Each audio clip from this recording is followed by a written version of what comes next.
The old leather bag was sitting alone on the cold marble floor of the train station, and for most people rushing past it that evening, it was just another forgotten thing. But for Daniel Carter, a tired single father with grease on his hands, unpaid bills in his pocket, and a 7-year-old daughter waiting for dinner at home, that bag was about to change everything. Not because he kept it, but because he chose not to. And by the end of that night, a billionaire would stand in front of a crowd with tears in his eyes and say, "This man returned more than a lost bag. He returned something I thought this world had forgotten." Before we begin, if you believe honest people still deserve to win in this world, make sure to like this video, subscribe to the channel, and stay until the end, because what Daniel found inside that bag surprised everyone. Daniel Carter was 38 years old, a quiet man with tired eyes and strong hands. He worked as a mechanic in a small garage on the edge of the city. His wife had passed away 3 years earlier after a long illness, leaving him to raise their only daughter, Lily. Lily was the kind of child who smiled even when life gave her very little reason to. She wore the same pink backpack to school every day, even though one strap was stitched twice by her father. She never complained about old shoes, simple meals, or the tiny apartment they lived in above a closed bakery. Every morning, Daniel packed her lunch before sunrise. Sometimes it was only peanut butter on bread. Sometimes, when money was better, he added an apple. And every morning, Lily hugged him and said, "Don't worry, Daddy. One day things will get easier." Daniel always smiled. But deep inside, he was worried.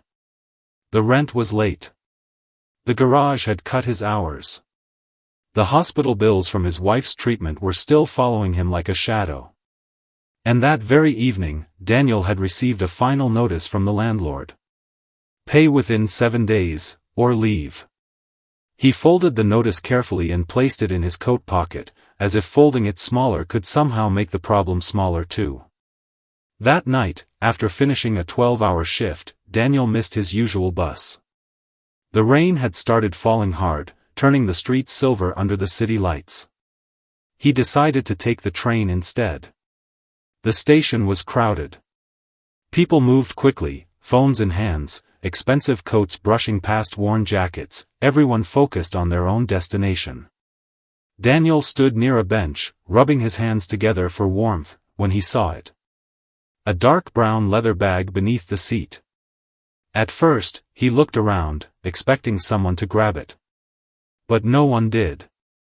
People passed by without noticing. The bag looked expensive, the kind of bag Daniel had only seen in shop windows. He bent down and picked it up. It was heavier than expected. For one brief moment, Daniel's heart beat faster. He looked around again. Nobody was watching.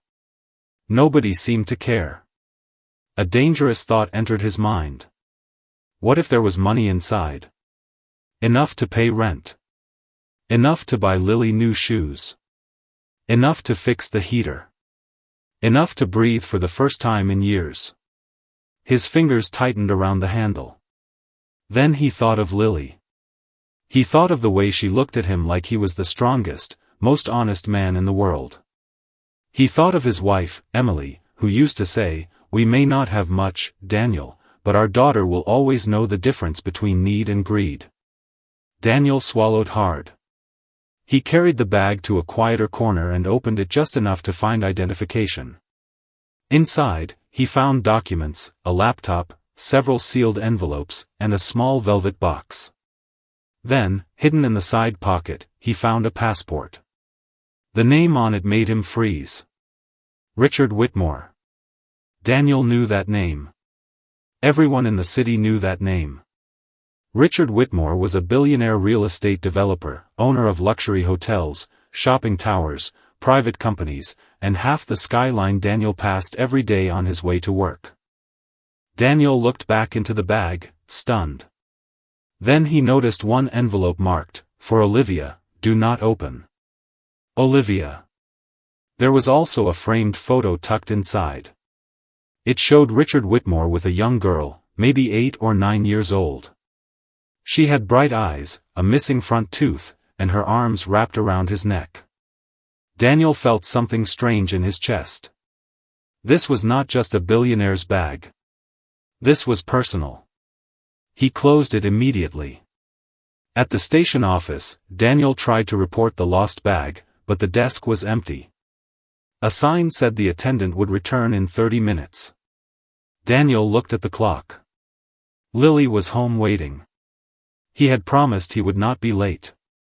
So he searched the name online using his old cracked phone and found the address of Whitmore Tower, the billionaire's headquarters downtown.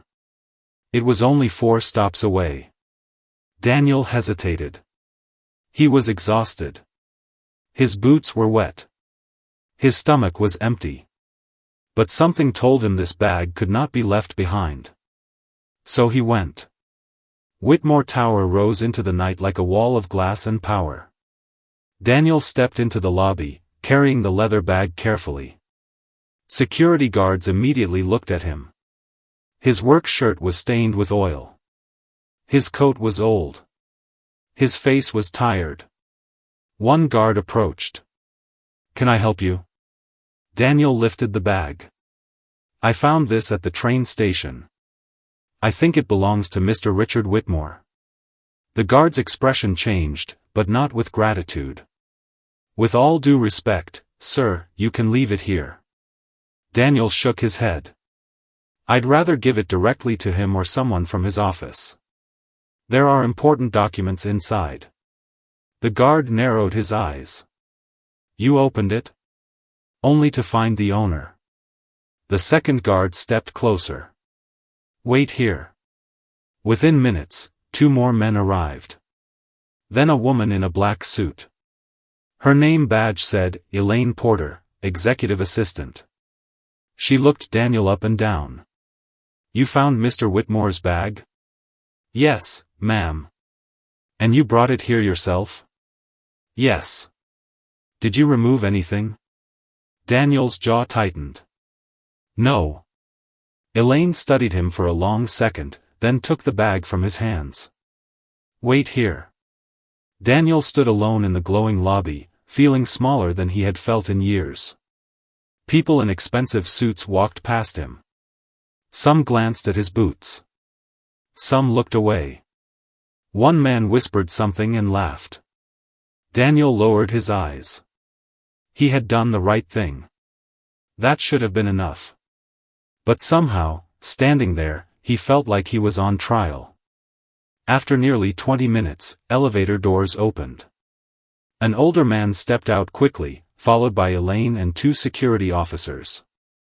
Richard Whitmore was taller than Daniel expected, with silver hair, a dark coat, and a face that looked carved by years of pressure. But his eyes were not cold. They were terrified. He walked straight to Daniel. "You're the man who found my bag?" Daniel nodded. "Yes, sir." Richard grabbed the bag from Elaine and opened it with shaking hands. He checked the laptop. The envelopes. The velvet box. Then he reached into the side pocket and pulled out the photo of the little girl. His face changed. For a moment, the billionaire was no longer a powerful man. He was just a father. Richard closed his eyes and held the photo against his chest. "Everything is here," he whispered. Daniel nodded politely. "I'm glad." Richard looked at him carefully. "Do you know what was in this bag?" "No, sir. I only checked for ID." Richard seemed surprised. "You didn't look?" Daniel shook his head. "It wasn't mine." The lobby became quiet. Richard slowly opened one of the sealed envelopes and showed Daniel the outside label. "This contains ownership documents for a children's hospital project.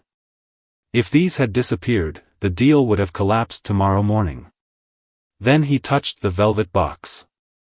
"And this belonged to my daughter." Daniel's eyes softened. "Olivia?" he asked. Richard looked at him sharply. "How did you know her name?" "There was an envelope with her name on it." Richard's face filled with pain. "She passed away 10 years ago," he said quietly. Cancer. She was 9. Daniel felt his throat tighten. I'm sorry. Richard nodded, but his voice trembled. Tomorrow is the anniversary of her death. Every year, I carry her photo, her bracelet, and a letter I wrote to her. It's foolish, maybe. No, Daniel said softly. It's not foolish. Richard stared at him. Daniel continued, my wife passed 3 years ago. Sometimes I still carry her grocery list in my wallet. It's the last thing she wrote by hand.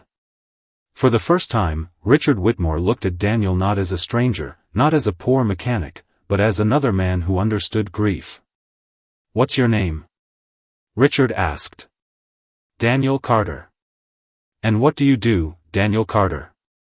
I fix cars. Richard glanced at his stained hands.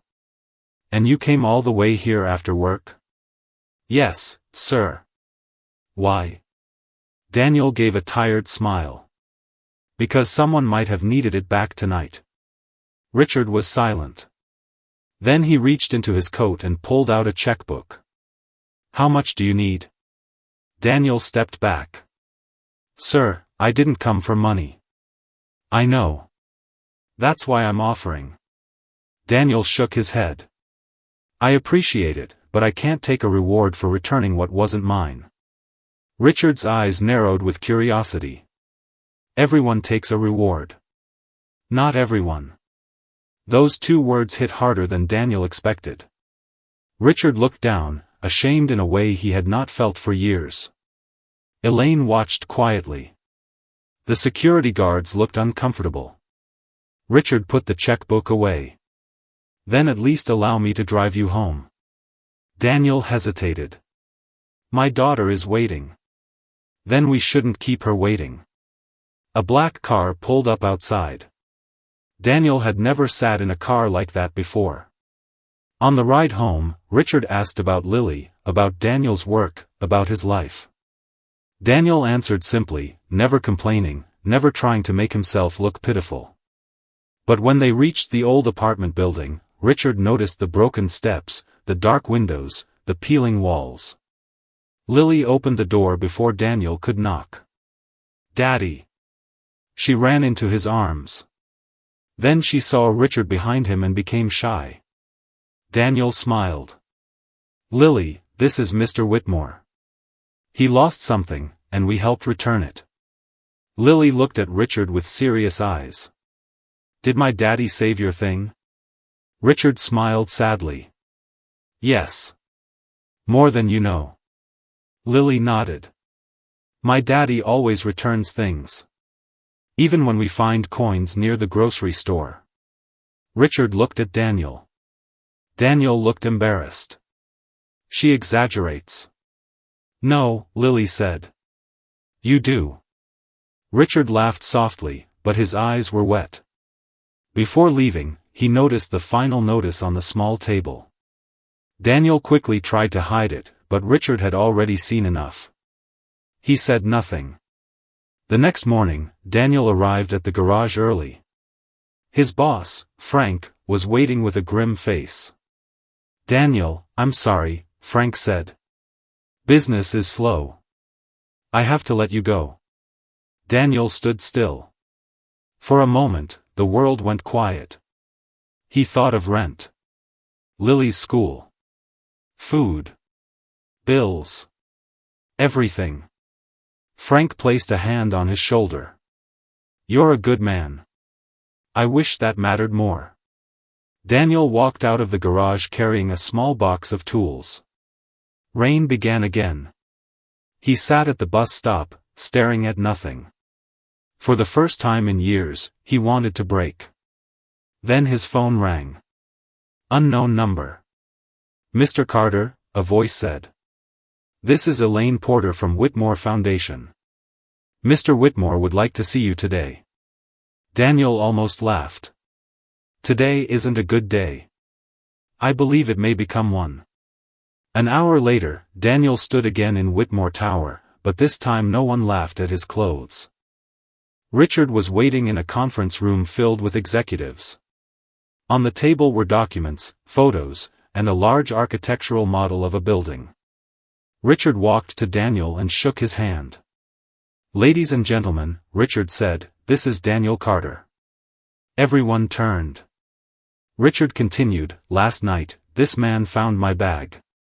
Inside it were documents worth millions, private family belongings worth more than money, and enough opportunity for a desperate man to make a very different choice." Daniel looked down, uncomfortable. Richard's voice grew stronger. "He returned everything. Without asking for $1. One executive smiled politely. Another checked his watch. Richard noticed. Then he said, "And this morning, I learned he lost his job." Daniel looked up, shocked. Richard turned to him. "Daniel, years ago, I promised my daughter Olivia that I would build something that helped children and families who had nowhere else to turn. That project begins now. A children's recovery center. Not just medical rooms, but housing, food support, transportation, and job training for parents." Daniel listened, confused. Richard continued, "We need someone to oversee the family support garage connected to the center. A place where struggling parents can get reliable transportation repairs at low cost, and where young people can learn mechanical skills." Daniel's eyes widened. Richard smiled. "I want you to run it." Daniel stared at him. "Sir, I'm just a mechanic." "No," Richard said. "You're exactly the kind of man I want leading it." The room fell silent. Daniel shook his head slowly. "I don't have a degree. I don't know business." Richard placed a folder in front of him. "You know honesty. You know struggle. You know what it feels like to choose right when wrong would be easier. I can hire business experts anywhere. I cannot buy character." Daniel's eyes filled with tears. "What about my daughter?" he asked quietly. Richard smiled. "There is an apartment for you both near the center. Lily will have a scholarship at a good school. And your salary will be more than fair." Daniel covered his mouth with one hand. For years, he had held himself together. For Lily. For Emily's memory.